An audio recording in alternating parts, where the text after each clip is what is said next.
The governor of Texas, Greg Abbott, is out here threatening a children's hospital because one of their doctors made a viral video. Because that's the timeline we're living in. The cause of so many Texans' gray hairs, and this New Jerseyan, if I'm being honest, Greg Abbott responded to a video that you might have already seen. Dr. Tony Pastor, yes, that is his real name, you can't make this up, made a video explaining that patients don't have to check the form that asks their citizenship status. Dr. Pastor, like many, are afraid that this information will be used to deport folks. You see, Governor Abbott issued an executive order in August that asks hospitals to record how many immigrants it treats that use Medicaid. While the order doesn't explicitly say anything about if the information will be used in other ways, like deportation, do we trust the guy whose administration has given Trump the okay to set up migrant camps in his state to not use this information for something evil? Responding to Dr. Pastor's video, Governor Abbott posted on X saying this, threatening to cut the funding to a children's hospital. A children's hospital. So not only is Abbott discouraging children from accessing medical help they might need to, live, he's also using his power to threaten the funding to a literal children's hospital. It's cruel, it's disgusting, and it's what Abbott's governance has become known for. This teacher goes online to ask ICE to come to his school to pick up his own students because he suspects they're undocumented. Jason Buchanan from Fort Worth, Texas went to an ICE website and left comments saying, "Come to my school. A lot of the students that I teach don't even speak English. Most of my students communicate with me using their iPhone Translate." And Jason, I must say, I was shocked that a teacher would actually do that to his students. And then I find out that you're not a real teacher. You're a substitute teacher, which makes sense because no teacher would ever put his students in danger.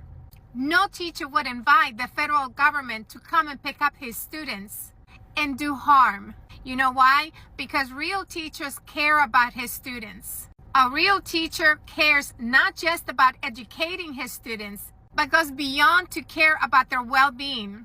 And not just the well-being of his students, but also the future of his students. And for you to go online and invite ICE to come get your students tells me that you're not a real teacher. I think what happened is there's a shortage of teachers and you are just filling in for the real teachers, because no teacher would ever do what you did, because teachers are in the profession of teaching because they care about the well-being of their students. They genuinely want their students to succeed, and they genuinely protect their students against anything that would harm them.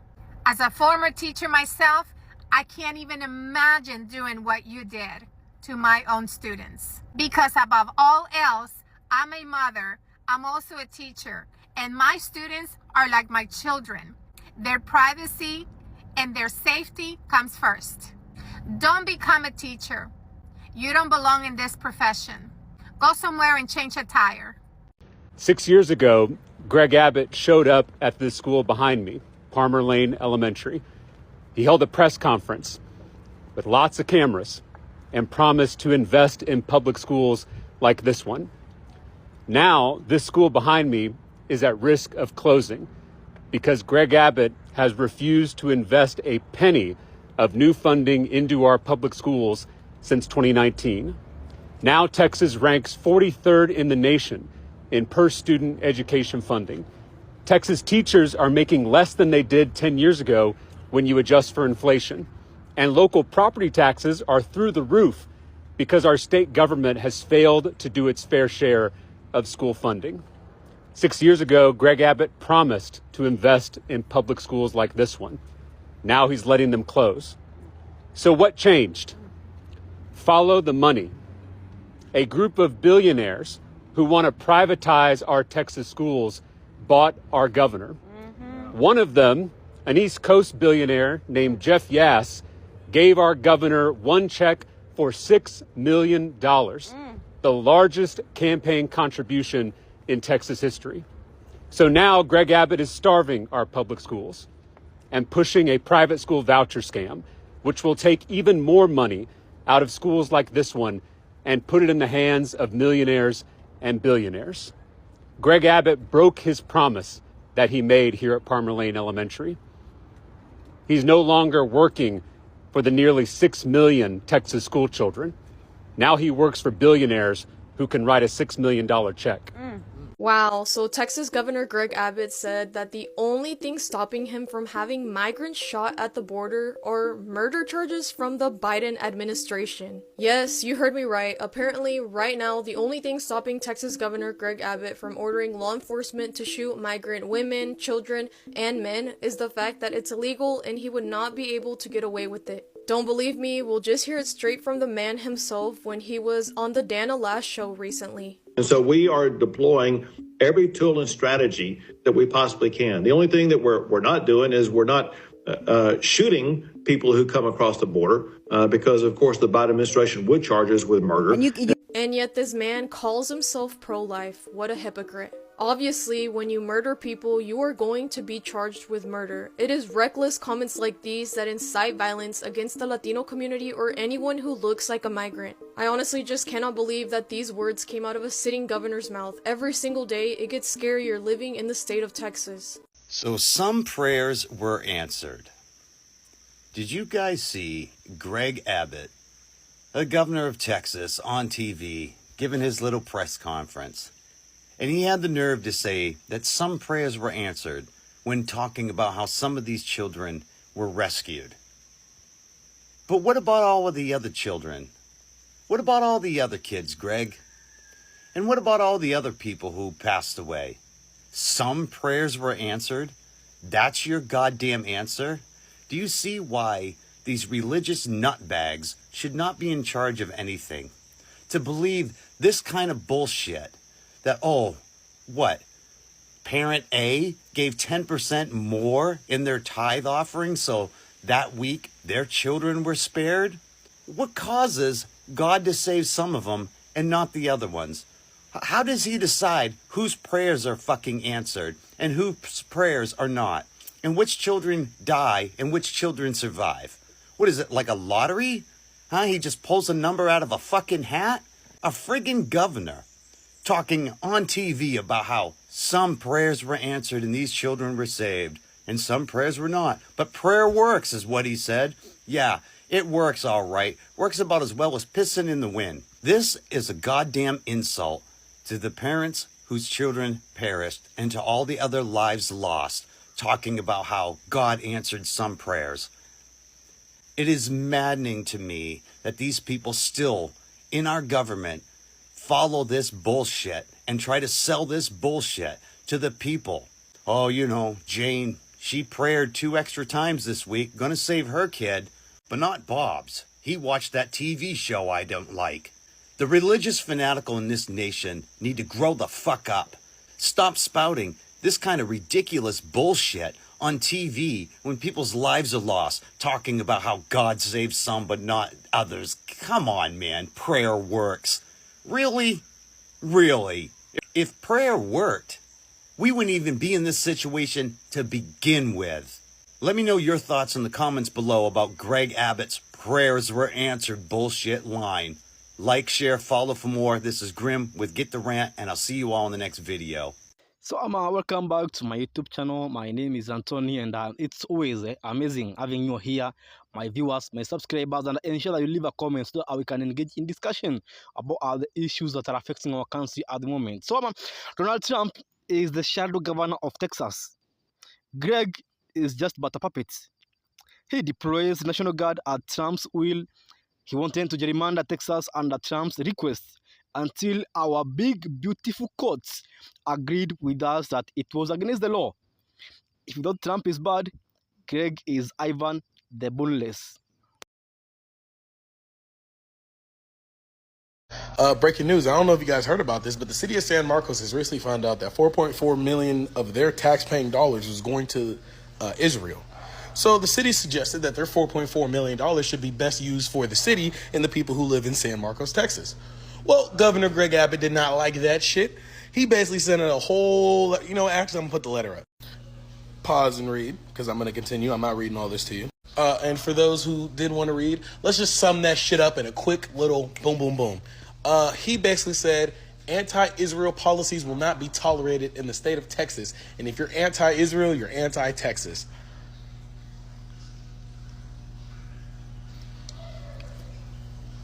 Me, personally, I just would like everybody to remember the French. That's it. That's the message. It's time to speak up. You know that special session they just held in the Texas legislature? When Governor Abbott called that special session, you know what he said? He said this is for flood relief and emergency preparedness because of the devastating floods that happened in our state last month. He used the deaths of 135 people who died in the floods. He used their names, he used their faces, and said we have to have an urgent special session to address this. And yet, when they had the session, not a single bill about emergency preparedness or flood disaster relief was passed. Instead, they voted to gerrymander this state even more, robbing minority people of their equal voice in voting. They are cheating because they know they can't win on the issues, and worse than that, they used the tragedy of the deaths of 135 people to justify having this session. That's what's going on with the Republicans in Texas. Go love your neighbor. Starting today, hospitals across the state are required to ask for and collect information about the citizenship of patients. Back in August, Governor Gregg Abbott signed this order that requires both inpatient and emergency care workers to ask if an incoming patient is an American citizen. This move has been met with concern as well as controversy. Some question if this will affect vital medical services.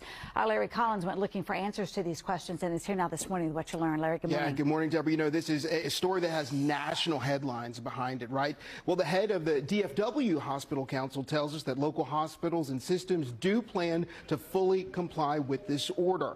He said that the hospital systems may comply in different ways, though, when it comes to collecting the citizenship information. It's one question and one question only. Are they a U.S. citizen? I've been quiet about this for a good while. But this morning when I saw this bullshit tweet by Abbott, I can't keep quiet anymore. When he wants to sign this bill for those poor families in Kerr County that lost their children. And certainly my heart goes out to those people. I told them that last night. I've seen pain and suffering before. I saw it in Uvalde, Texas. I saw all those families that lost their children. But this piece of shit governor wants to say how proud he is of himself and the legislature for signing this bill. You know, for shit that should have been done a long time ago, for shit that should have been done that would have saved these children's lives. And they've been in control and in power of this state for so long. Water gauges along the river, sirens, just basic shit.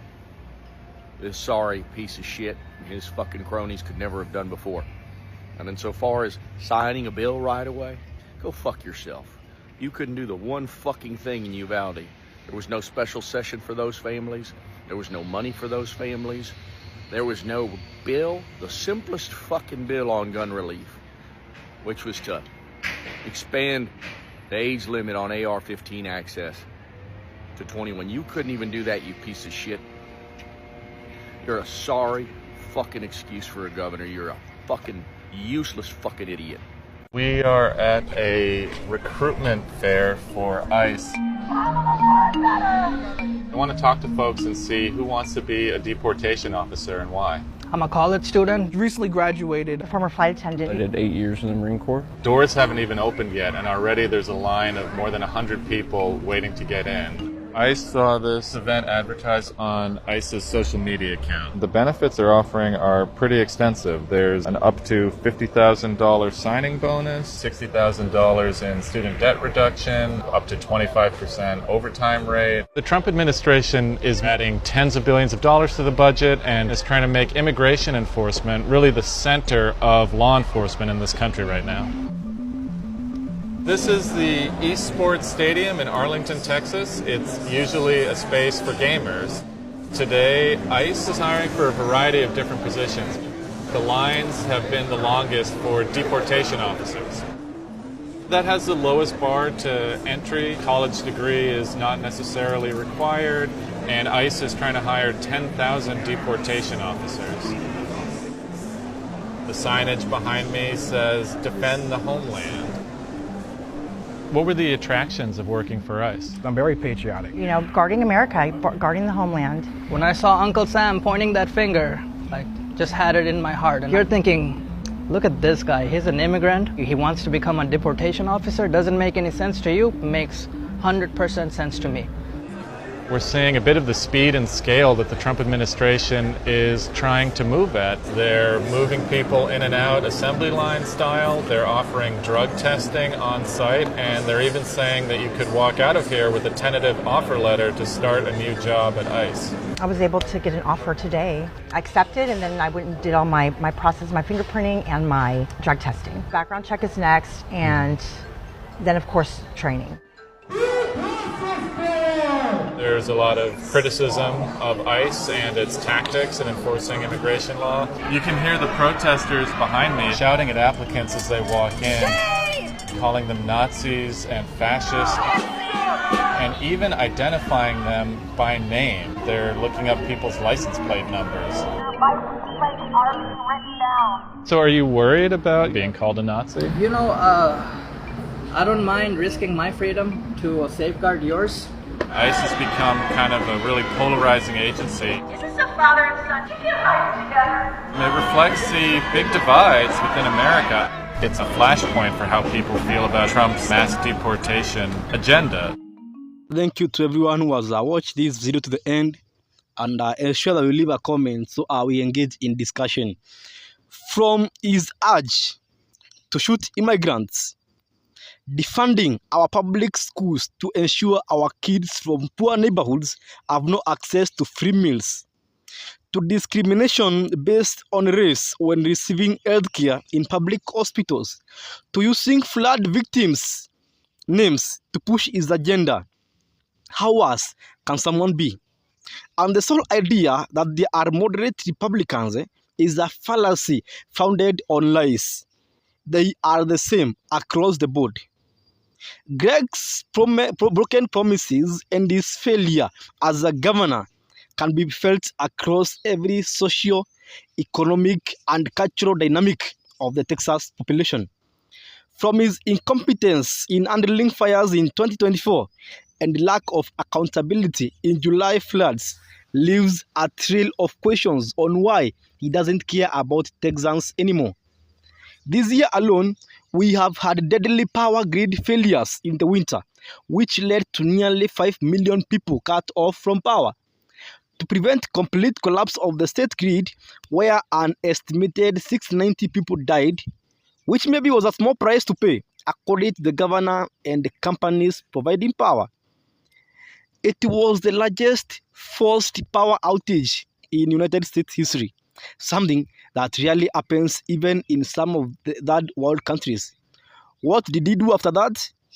Instead of passing laws to protect the people of Texas, he chose to protect the profits of his billionaire donors and accepted millions in campaign donations from the same power companies, causing high utility bills to Texans.